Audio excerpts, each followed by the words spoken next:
kodi Millicent, iwacho ni in kaka rawera intiere field kata intiere itimo tich mano ma otudore kod lony manyasani matiende ni intiere sector no mar tech. Ng'ato nyalo bedo ni penjore ni in kaka Millicent ni chako yo machalo nade kalure ni tok kane isetieko sombi e mbalariany kacha ni chako nade makoro tekno igi mane somo kosango mano timo makoro iwacho ni anto weche ma odhi korka technology gi ema koro adwa timo.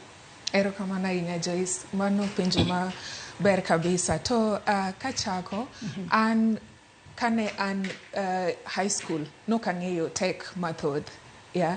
To najakinda ahinya kendo nahero kwano gi science mano nahero kabisa. Rangala Girls nipuonjowa kwano mane kikia kwano to ninya chwadi to naluoro chwato koro na ng'eyo ni kwano ni e gima nadwa nadhigo to kwano ni endi be nakia gima nadwa timo kode. Koro kaka rowere mang'eny an be ne ok ang'eyo gima nadwa timo back then. Donge koro atieko kendo akalo penj maber. Gima mege nariogo ne nyisa ni especially Mama Ruth ne nyisa ni gimoro amora mitimo nyaka ikete chunyi. Iwinjo? Koro kata nok ang'eyo gima nadwa timo but na make sure ni nyaka kete chunya e gimoro amora matimo. Koro akalo penj maber Rangala Girls ayudo A-, adonjo go mbalariany ma Moi University. Moi University kae bende adonjo mane kwano. Atimo koro degree mara mar kwano. Akalo penj maber Moi, ayudo first class honors. Atieko graduate 2018. Koro 2018 kae December don koro 2019 wachako manyo tich. Nikech ang'e kinde mathoth ng'ato kosesidh kondo to koro ing'isi ni isedonje job market. Koro job market chak manyo tich to an kaka Millicent koro ing'e ni atemo matek koro ayudo first class ang'e ni kachopa job market. Chien matin. Yudo first class nitimo course mane Moi University mar kwano. Yeah, kwano achiel mane ok ang'e gima adwa timo kode but nahere koro an mane gima nadwa ni mondo atimi. Yeah. Koro nadhi tatime gi chunya te nyaka Moi University kae be atieko tatime ta graduate. Koro awuok gi kwano e Moi University kae. Koro ing'e ni wamor especially an ayudo first class koro ing'e nawe ni kachopa oko kacha ni itadhi yudo tich. To my shock achopo oko kanyo up to July onge tich maseyudo kata achiel.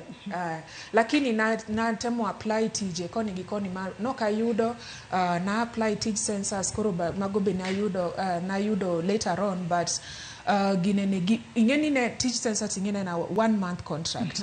Koro kae awacho ni atim nang'o. Ing'eni koro achako ka gima dhi give up nikech jok mano yudo second class lower upper division ji oseyude tich ji osedonjo kamoro an pok adonjo koro frustrations ochako donjo but no ka give up nakawo mano kaka area of exploration mara nadhi mabet piny gi din marwa ma Moi University Professor Ambrose Kiprop nokonya malich kabisa. Nonyisa ni Millicent nomiya mana one advice mano change gimana kabisa. Nonyisa ni go and increase your skills. The mondi medri school. Koro no explain na nitiere program moro ma World Bank no chako ma tiego nyithindo manyiri manie STEM.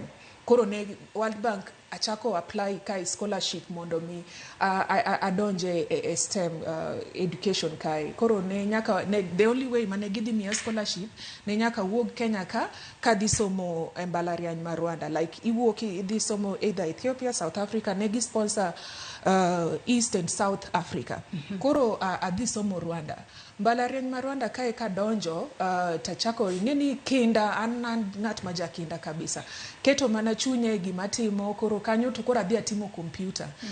Koro kiriwo computer gi background na ing'eni kwano chabe kendo ochako duogo konya kae nikech kae koro yes atimo computer but koro kae eka chako ng'eyo gik mag tech gi artificial intelligence gi koro ing'eni kin gi background mar kwano timedo gi computer to koro ina expert.